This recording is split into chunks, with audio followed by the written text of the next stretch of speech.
Hello বন্ধুরা, আজ সোমবার আমি রয়েছি গ্যাংটক সিটিতে। আমি শনিবার রাতে শিয়ালদা থেকে ট্রেনে চেপে কাঞ্চনকন্যা এক্সপ্রেসে করে শিলিগুড়ি জংশন পৌঁছাই রবিবার সকালবেলা। সেখান থেকে দুপুরবেলা পৌঁছাই গ্যাংটক সিটিতে বাই বাস এবং সেখান থেকে রাতের বেলায় গ্যাংটক সিটিতে থেকে এখন আমি রওনা হচ্ছি নর্থ সিকিম ভ্রমণের উদ্দেশ্যে। এই সিকিম সিটিটাকে চেনার তোমাদেরকে ইন্ডিকেশনে তিনটে জিনিস বলে রাখি। সিকিম পাবলিক সার্ভিস কমিশন, এই জায়গায় তোমরা যদি পৌঁছে যাও তাহলে তোমরা ভাববে যে এমজি মার্গে রয়েছে, প্রপার গ্যাংটক সিটিতে রয়েছে।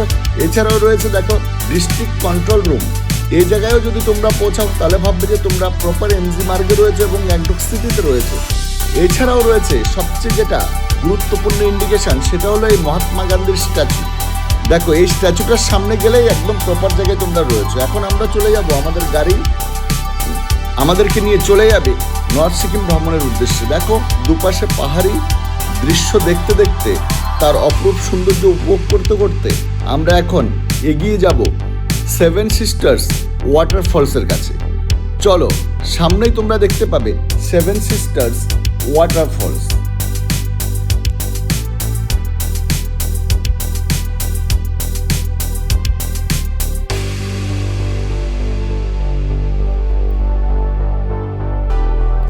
আমরা এখন পৌঁছে গেছি সেভেন সিস্টার ওয়াটারফলসে।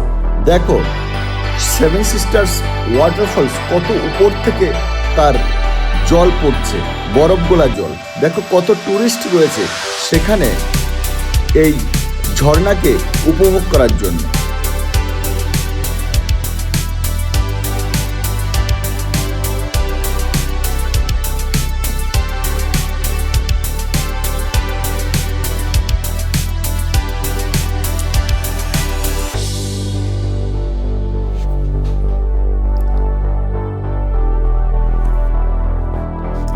এবার আমরা সেভেন সিস্টার্স ওয়াটারফলস দেখে আবার আমরা ছুটে চলেছি লাচেনের উদ্দেশ্যে। দুপাশে পাহাড়ের সৌন্দর্য এবং আঁকাবাঁকা রাস্তা বেয়ে আমাদের গাড়ি ছুটে চলেছে লাচেনের উদ্দেশ্যে। এখানে এসে আমরা লাঞ্চ করে এখানকার ভিউটা দেখার সুযোগ পাই এবং আফটার লাঞ্চ আমাদের গাড়ি আবার লাচেনের উদ্দেশ্যে রওনা দিবে। দেখো রাস্তার পাশে কত সুন্দর সুন্দর বাড়িগুলো দেখে প্রথমেই মন ভরে যাচ্ছে। তার সাথে রয়েছে প্রকৃতির অপরূপ সব দৃশ্য। এইবার সেই দৃশ্য দেখতে দেখতে আমরা এসে গেছি থেং টানেল। এটা হলো সেই থেং টানেল, উত্তর সিকিমের গ্যাংটক চুংথাং মহাসড়কে অবস্থিত 587 মিটার দীর্ঘ থেং টানেল বিআরওর বর্ডার রোড অর্গানাইজেশনের একটি বড় ইঞ্জিনিয়ারিং সাফল্য। এটি সিকিমের দীর্ঘতম টানেল, যা দুর্গম পাহাড়ি অঞ্চলে যাতায়াত ব্যবস্থায় বৈপ্লবিক পরিবর্তন এনেছে। গ্যাংটক ও চুংথাংয়ের মধ্যবর্তী অংশটি প্রায় ধস ও পাথর পড়ার কারণে বন্ধ থাকত, যেটা এখন অসম্ভব হয়ে দাঁড়িয়েছে এবং দূরত্ব অনেকটা কমিয়েছে। এছাড়াও সেনাবাহিনীর সীমান্তে পৌঁছানোর ক্ষেত্রেও এটি ভীষণ সুবিধাজনক হয়েছে। এবং এই টানেলের ভিতরে সবসময় কিন্তু এর খুঁটিনাটি দেখার জন্য টেকনিশিয়ান সবসময়ের জন্য রয়েছে। এইবার থেং টানেল পেরিয়ে আমাদের গাড়ি পাহাড়ি পথ চলতে চলতে এসে পৌঁছায় আরেকটি ওয়াটারফলস। দেখো সেই ওয়াটারফলসটি এই দুর্গম রাস্তা পেরিয়েই আমরা পেয়ে যাব আরেকটি ওয়াটারফলস।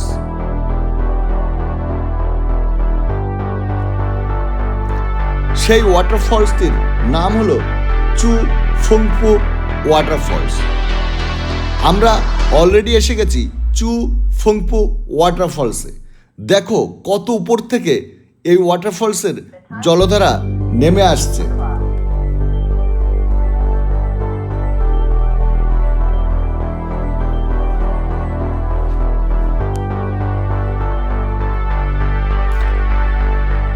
তারপর আমরা এসে পৌঁছাই লাচেন। সেখানে আমাদের হোটেলের সামনেই ছিল 235 ট্রানজিট ক্যাম্প, আর তার পিছনে ছিল মেঘাচ্ছন্ন পাহাড়। তারপর লাচেন হোটেলে রাত্রি যাপন করে পরের দিন সকালে লাচেনের প্রাকৃতিক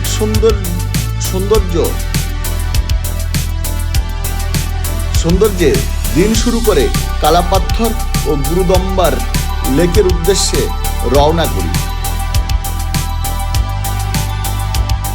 তারপর আমাদের গাড়ি মাঝ রাস্তায় একটা দোকান থেকে টিফিন করার জন্য দাঁড়িয়ে পড়ে। সেখানেই আমরা টিফিন সেরে রাস্তায় দাঁড়িয়ে এই প্রাকৃতিক সৌন্দর্য একটি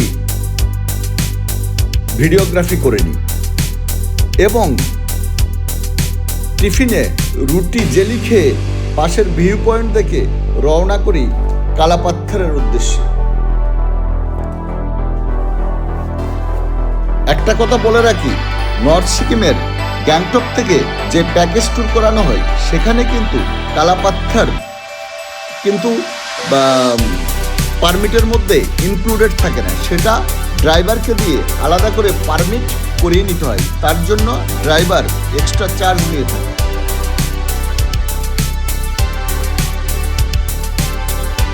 এইবার আমাদের গাড়ি কালাপাথরের ভিউ পয়েন্ট থেকে ছুটে চলেছে উত্তর সিকিমের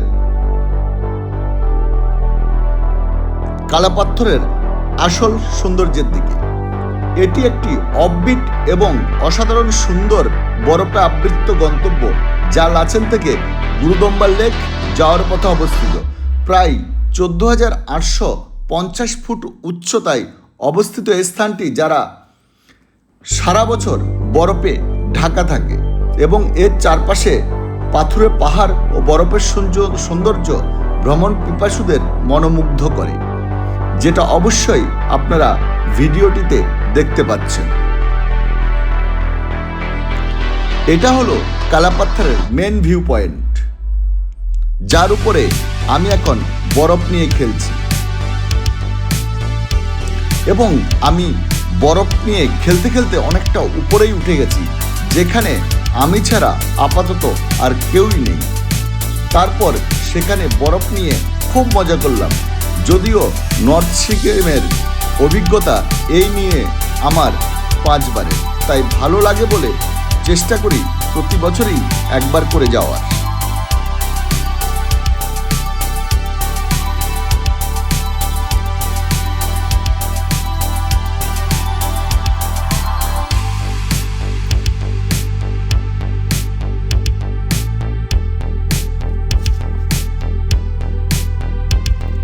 এবারে আমাদের গাড়ি অর্থাৎ আমাদের চলার সাথে আমাদেরকে নিয়ে এগিয়ে চলেছে গুরুদম্বার লেকের দিকে। এটি ভারতের সিকিম রাজ্যের উত্তর সিকিম জেলায় অবস্থিত বিশ্বের অন্যতম সর্বোচ্চ এবং পবিত্র হ্রদ। প্রায় 17,800 ফুট উচ্চতায় অবস্থিত এই হ্রদটি তার অপূর্ব প্রাকৃতিক সৌন্দর্য ও আধ্যাত্মিক গুরুত্বের জন্য বিখ্যাত। এটি উত্তর সিকিমের লাচেন থেকে প্রায় 65 কিলোমিটার দূরে অবস্থিত, যা বরফে ঢাকা হিমালয় পর্বতমালা দ্বারা বেষ্টিত। তবে এই হ্রদের একটি পৌরাণিক ও ঐতিহাসিক গুরুত্বও রয়েছে।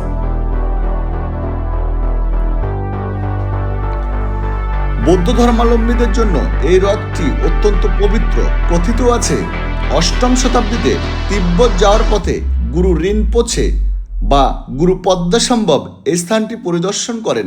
স্থানীয় মানুষের জলের অভাব দূর করতে তিনি হ্রদের একটি অংশ স্পর্শ করেছিলেন, যার ফলে হ্রদের সেই অংশটি প্রচণ্ড শীত ও বরফে জমে যায় না। শিখ ধর্মাবলম্বীদের বিশ্বাস অনুযায়ী তিব্বত ভ্রমণের সময় গুরু নানক দেবও এই হ্রদে এসেছিলেন এবং এর জলকে আশীর্বাদ করেছিলেন। এবার একটু আগে আমরা হরিণের মতো পশুগুলোকে দেখতে দেখতে গুরুদম্বারকে টাটা বাই বাই করে আমাদের সারথি এগিয়ে চলেছে 65 কিলোমিটার দূরে অবস্থিত আমাদের সেই লাচেনের হোটেলের দিকে। আর রাস্তার দুপাশেই পাহাড়ি সৌন্দর্য দেখার সাথে সাথে বারবার মনে পড়ে যায় সেই গুরুদম্বার লেকের কথা। তাই তো একবার নয়, দুবার নয়, বারবার ছুটে আসতে ইচ্ছে করে এই গুরুদম্বার লেকে, যার প্রাকৃতিক সৌন্দর্যকে ভোলার চেষ্টা করেও ভোলা যায় না। শুধু মনে প্রশ্ন থেকে যায়, কেন এমনটি হয়? আবার কিছুটা পথ এগিয়ে এসে লাদাখের সেই সৌন্দর্যের কথা মনে করিয়ে দেয়। দেখুন না সেই দৃশ্য।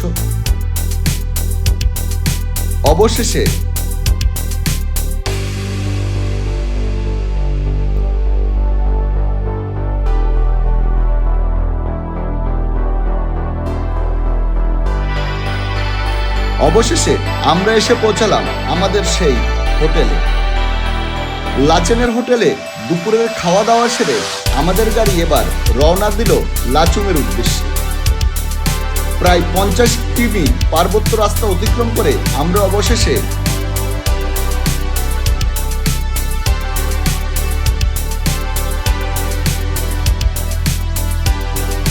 এসে পৌঁছালাম।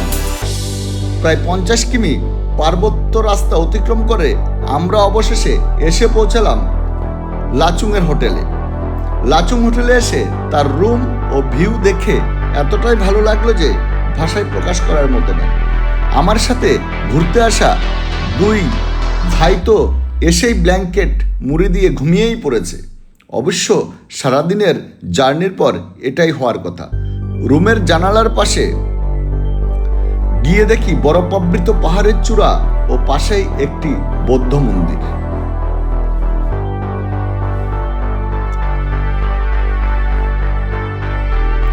এবারে সকাল থেকে ঘুম থেকে উঠেই আমরা রওনা দিলাম লাচুং থেকে কাটাওয়ের উদ্দেশ্যে, যার দূরত্ব প্রায় 25 কিলোমিটার। বরফে ঢাকা পাহাড়ি রাস্তা যেন প্রকৃতির এক জাদুকরী ক্যানভাস। সাদা চাদরে মোড়া আঁকাবাঁকা পথ, যার দুধারে মাথা উঁচু করে দাঁড়ানো পাইন ও ফার গাছের ডালগুলো এক অপূর্ব সৌন্দর্যের সাক্ষী বহন করে।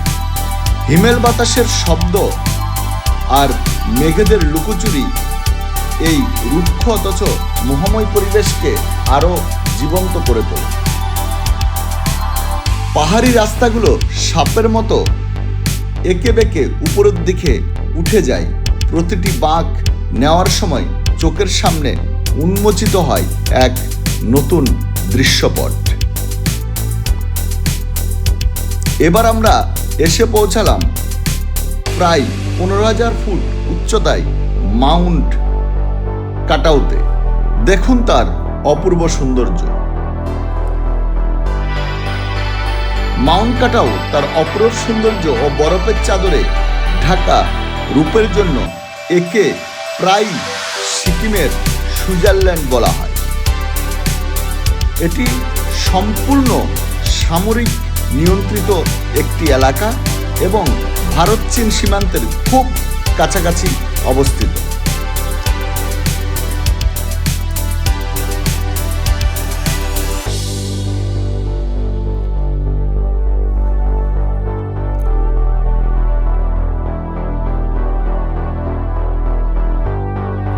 আর এই মাউন্ট কাটাওতে একটা জিনিস খুব সুন্দর লক্ষ্য করার মতো এবং চোখে পড়ার মতো, সেটা হলো প্রতিনিয়ত মিলিটারি বা সেনাবাহিনীরা তার রাস্তার কাজ এবং প্রতিটা ট্যুরিস্টকে দেখভালের কাজ অতি যত্ন সহকারে করে থাকেন।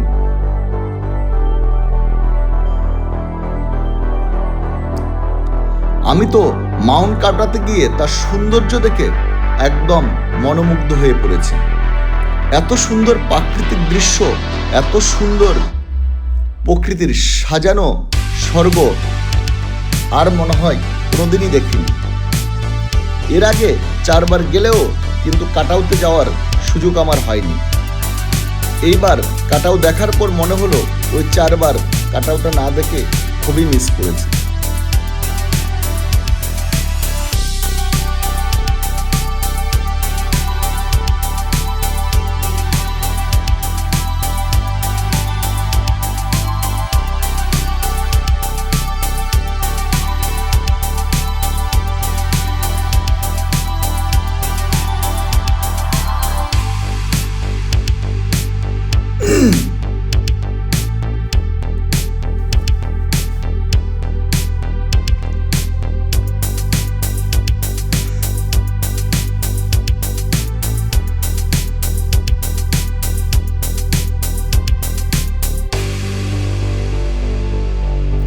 এবারে আমরা মাউন্ট কাটাওয়ের রাস্তার দুপাশের বরফে সাজানো সুন্দর দৃশ্য দেখতে দেখতে এগিয়ে চলেছি 25 কিলোমিটার থেকে 28 কিমি দূরে অবস্থিত লাচুংয়ের পুলিশ চেকপোস্টের দিকে।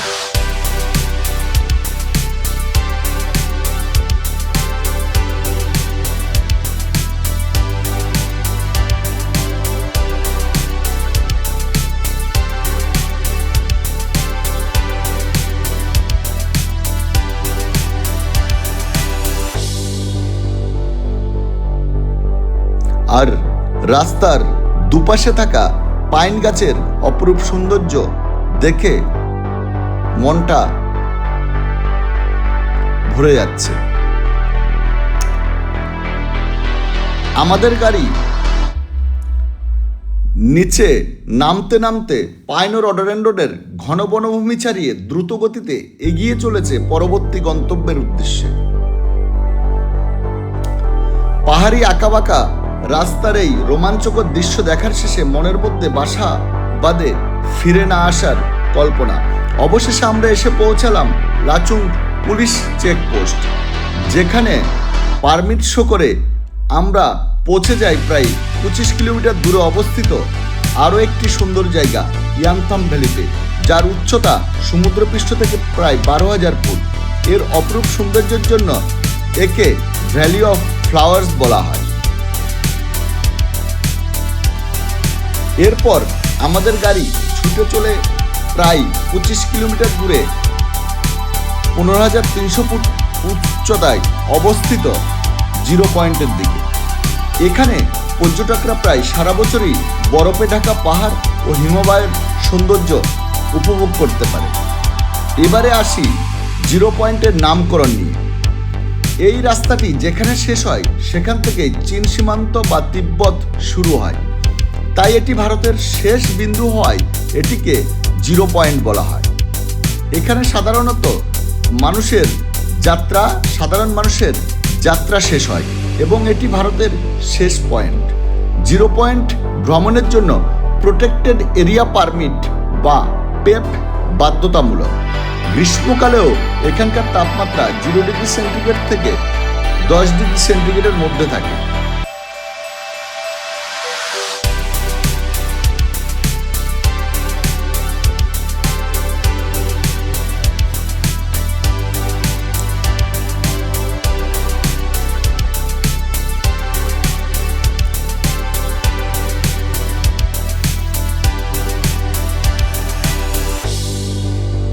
কিন্তু জিরো পয়েন্টে বেশ কিছুক্ষণ ঘোরার পরে সেখানের মেঘলা আবহাওয়া দেখে আমরা আবার লাচুং ফেরার জন্য রেডি হতে থাকি এবং তার কিছুক্ষণ পরেই আমরা লাচুংয়ের উদ্দেশ্যে রওনা হই। কিছু দূর আসার পরেই আমরা উপভোগ করি বহুকাঙ্ক্ষিত সে স্নোফলের অপূর্ব সৌন্দর্য অনুভূতি, যা প্রকৃতির এক জাদুকরী রূপ, যা চারপাশের চেনা জগৎকে মুহূর্তের মধ্যে একটি শুভ্র ও শান্ত রাজ্যে পরিণত করে। আমরা সাথে সাথে গাড়ি থেকে নেমে নাচতে শুরু করি আনন্দের সাথে। আকাশ থেকে ঝরে পড়া প্রতিটি তুষারকণা যেন রূপকথার গল্পের মতো এক স্বর্গীয় অনুভূতি এনে দেয়।